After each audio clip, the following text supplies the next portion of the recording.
नमस्कार। ट्रेजर हमेशा चैनल में आपका स्वागत है। प्रस्तुत है प्रेमचंद द्वारा रचित कहानी कफन। झोपड़ों के द्वार पर बाप और बेटा दोनों एक बुझे हुए अलाव के सामने चुपचाप बैठे हुए थे और अंदर बेटे की जवान बीवी बुधिया प्रसव वेदना से पछाड़ खा रही थी। रह रहकर उसके मुंह से ऐसी दिल हिला देने वाली आवाज़ निकलती थी कि दोनों कलेजा थाम लेते थे।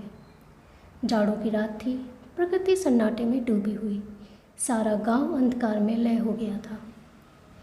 घीसू ने कहा, मालूम होता है बचेगी नहीं, सारा दिन दौड़ते हो गया, जा देख तो आ। माधव चिढ़कर बोला, मरना ही है तो जल्दी मर क्यों नहीं जाती, देख कर क्या करूं?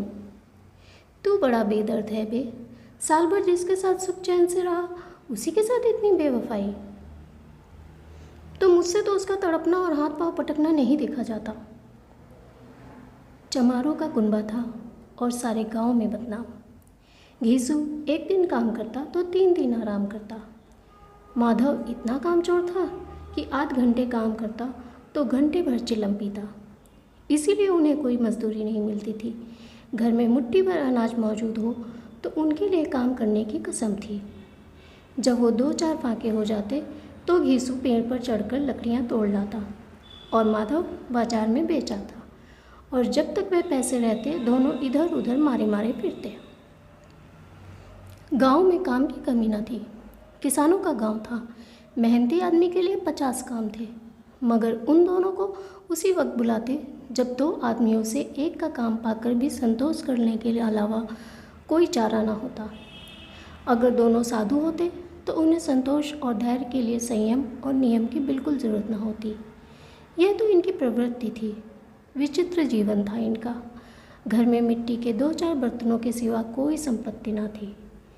फटे चीथड़ों में अपनी नग्नता को ढाके हुए जिए जाते थे, संसार की चिंताओं से मुक्त, कर्ज से लदे हुए। गालियाँ भी खाते, मार भी खाते, मगर कोई भी गम नहीं। दिन इतने कि वसूली की बिल्कुल आशा न रहने पर भी लोग इन्हें कुछ न कुछ कर्ज दे देते थे। मटर आलू की फसल में दूसरों के खेतों से मटर या आलू उखाड़ लाते और भून भून कर खा लेते, या 10-5 ईंख उखाड़ लाते और रात को चूसते। घीसू ने इसी आकाशवृत्ति से 60 साल की उम्र काट दी और माधव भी सपूत बेटे की तरह बाप ही के पदचिन्हों पर चल रहा था, बल्कि उसका नाम और भी उजागर कर रहा था। इस वक्त भी दोनों अलाव के सामने बैठकर आलू भून रहे थे, जो कि किसी के खेत से खोद लाए थे। घीसू की स्त्री का तो बहुत दिन हुए देहांत हो गया था। माधव का ब्याह पिछले साल हुआ था। जब से यह औरत आई थी उसने इस खानदान में व्यवस्था की नींव डाली थी और इन दोनों बेगैरतों का दोजक भरती रहती थी। जब वह आई ये दोनों और भी आराम तलब हो गए थे, बल्कि कुछ अकड़ने भी लगे थे। कोई कार्य करने के लिए बुलाता तो निर्व्याज भाव से दुगनी मजदूरी मांगते। वह औरत आज प्रसव वेदना से मर रही थी और ये दोनों शायद इसी इंतज़ार में थे कि वह मर जाए तो आराम से सोए। घीसू ने आलू निकालकर छीलते हुए कहा, जाकर देख तो क्या दशा है उसकी। चुड़ैल का फिसाद होगा और क्या। यहाँ तो ओझा भी 1 रुपया मांगता है। माधव को भय था कि वे कोठरी में गया तो घीसू आलूओं का बड़ा भाग साफ कर देगा। बोला, मुझे वहाँ जाते डर लगता है। डर किस बात का है, मैं तो हूँ यहाँ, तो तुम ही जाकर देखो ना। मेरी औरत जब मरी थी तो मैं 3 दिन तक उसके पास से हिला तक नहीं, और फिर मुझसे लजाएगी कि नहीं।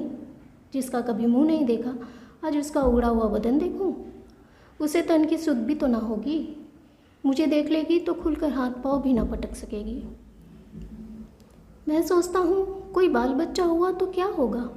सोंठ गुड़ तेल कुछ भी तो नहीं है घर में। सब कुछ आ जाएगा, भगवान दे तो। जो लोग अभी तक पैसा नहीं दे रहे हैं वे ही कल बुलाकर रुपया देंगे। मेरे 9 लड़के हुए, घर में कभी कुछ न था, मगर भगवान ने किसी न किसी तरह बेड़ा पार ही लगाया। जिस समाज में रात दिन मेहनत करने वालों की हालत उनकी हालत से कुछ बहुत अच्छी ना थी, और किसानों के मुकाबले वे लोग जो किसानों की दुर्बलताओं से लाभ उठाना चाहते थे, कहीं ज़्यादा संपन्न थे। यहाँ से इस तरह की मनोवृत्ति का पैदा हो जाना कोई अचरज की बात ना थी। हम तो कहेंगे घीसू किसानों से कहीं ज़्यादा विचारवान था और किसानों के विचार शून्य समूह में शामिल होने के बदले बैठकबाजों की कुत्सित मंडली में जा मिला था। हाँ, उसमें यह शक्ति ना थी कि बैठकबाजों के नियम और नीति का पालन करता, इसलिए जहाँ उसकी मंडली के लोग गांव के सरगना और मुखिया बने हुए थे, उस पर सारा गांव उंगली उठाता था। फिर भी उसे यह तस्कीन तो थी कि अगर वह फटे हाल में है तो कम से कम उसे किसानों की सी जी तोड़ मेहनत तो नहीं करनी पड़ती और उसकी सरलता और निर्भीकता से दूसरे लोग बेजा फ़ायदा तो नहीं उठाते। दोनों आलू निकाल निकाल कर जलते जलते खाने लगे। कल से कुछ नहीं खाया था, इतना सब्र न था कि उन्हें ठंडा हो जाने दे। कई बार दोनों की ज़बानें जल गईं। छिल जाने पर आलू का बाहरी हिस्सा बहुत ज़्यादा गर्म ना होता, लेकिन दांतों के तले पड़ते ही अंदर का हिस्सा ज़बान, हलक और तालू को जला देता था और उस अंगारे को मुंह में रखने से ज़्यादा खैरियत इसी में थी कि वह अंदर पहुंच जाए। वहाँ उसे ठंडा करने के लिए काफ़ी सामान था, इसलिए दोनों जल जल निकल जाते। हालांकि इस कोशिश में उनकी आंखों से आंसू निकल आते। घीसू को उस वक्त ठाकुर की बारात याद आई जिसमें 20 साल पहले वो गया था। उस दावत में उसे जो तृप्ति मिली थी वह उसके जीवन में एक याद रखने लायक बात थी और आज भी उसकी याद ताज़ी थी। बोला वह भोज नहीं भूलता। तब से फिर उस तरह का खाना और भरपेट कभी नहीं मिला। लड़की वालों ने सबको भर पेट पूड़ियाँ खिलाई थी। सबको, छोटे बड़े सबने पूड़ियाँ खाई और असली घी की। चटनी, रायता, 3 तरह के सूखे साग, एक रसेदार तरकारी, दही, चटनी, मिठाई। अब क्या बताऊं कि उस भोज में क्या स्वाद मिला। कोई रोक टोक नहीं थी। जो चीज़ चाहो मांगो, जितनी चाहो खाओ।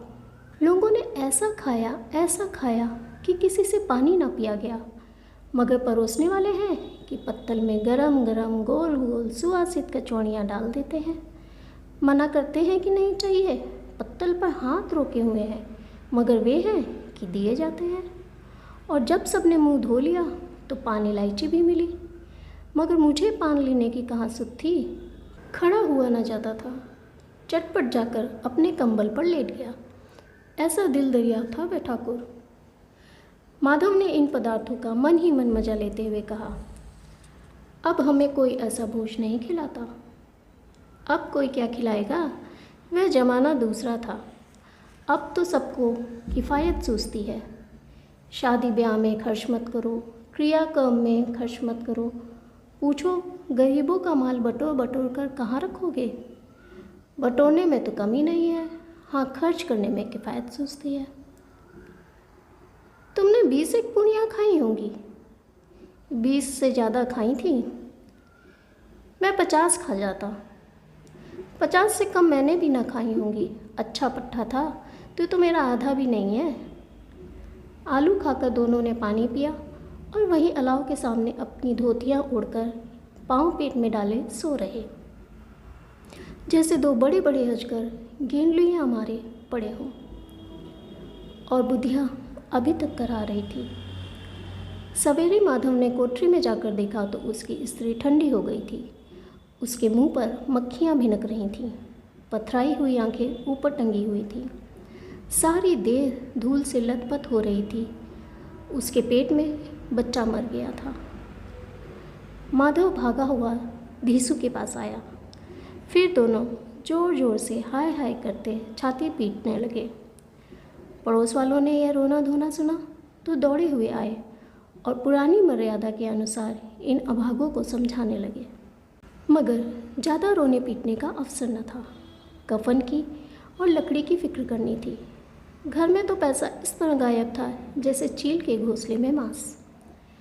बाप बेटे रोते हुए गांव के जमींदार के पास गए। वह इन दोनों की सूरत से नफरत करते थे।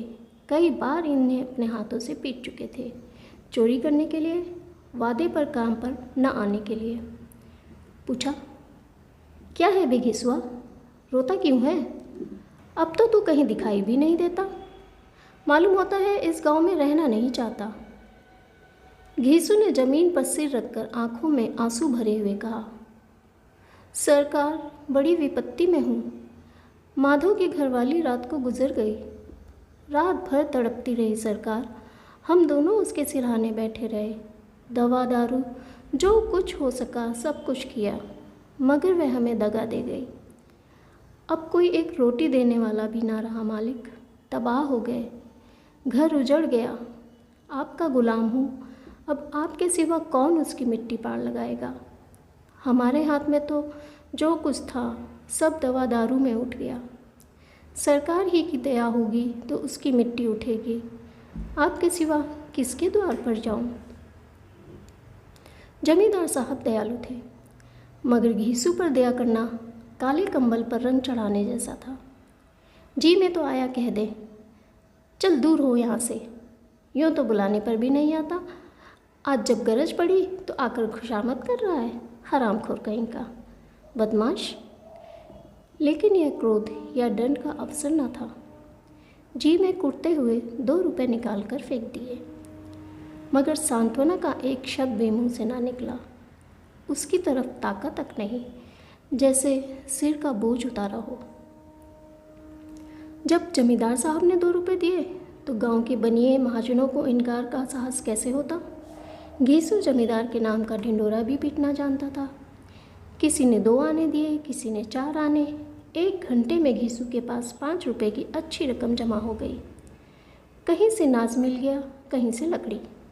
और दोपहर को घीसू और माधव बाजार से कफन लाने चले। इधर लोग बांस बांस काटने लगे। गांव की नर्म दिल स्त्रियां आ आकर लाश देखती थीं और उसकी बेकसी पर 2 बूंद आंसू गिराकर चली जाती थीं। बाजार में पहुंचकर घीसू बोला, लकड़ी तो उसे जलाने भर को मिल गई है, क्यों माधव? माधव बोला, हाँ लकड़ी तो बहुत है, अब कफन चाहिए। तो चलो कोई हल्का सा कफन ले ले। हाँ और क्या, लाश उठते उठते रात हो जाएगी। रात को कफन कौन देखता है? कैसा बुरा रिवाज है कि जिसे जीते जी तन ढकने को चीथड़ा भी ना मिला, उसे मरने पर नया कफन चाहिए।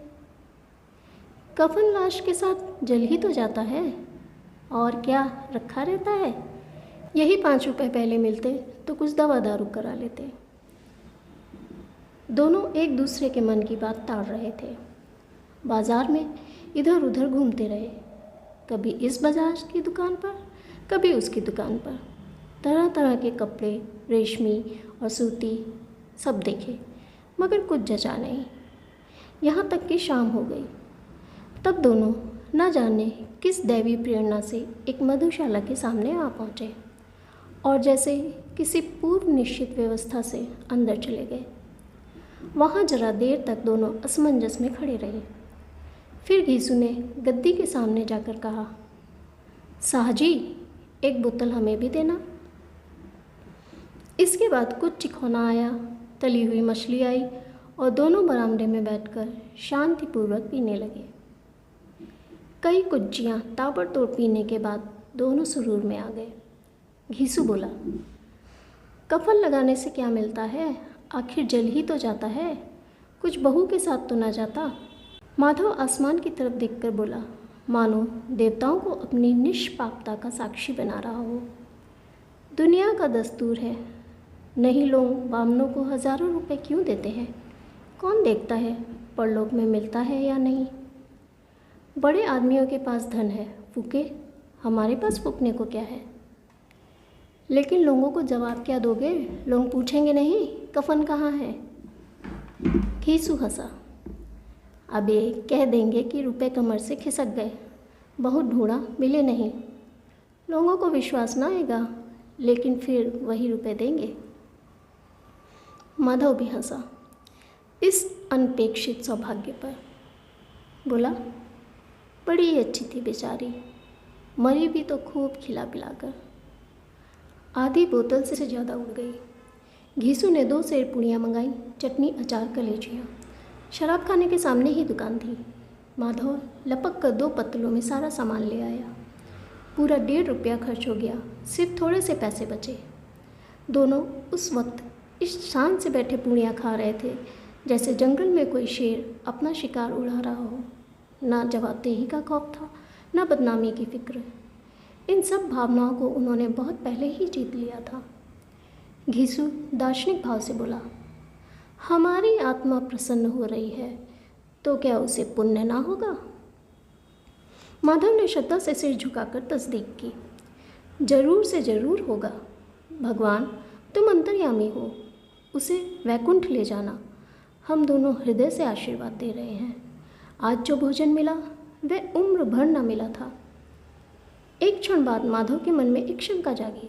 बोला, क्यों दादा, हम लोग भी तो एक ना एक दिन वहाँ जाएंगे ही। घीसू ने इस भोले सवाल का कुछ उत्तर न दिया। वह परलोक की बातें सोचकर इस आनंद में बाधा न डालना चाहता था।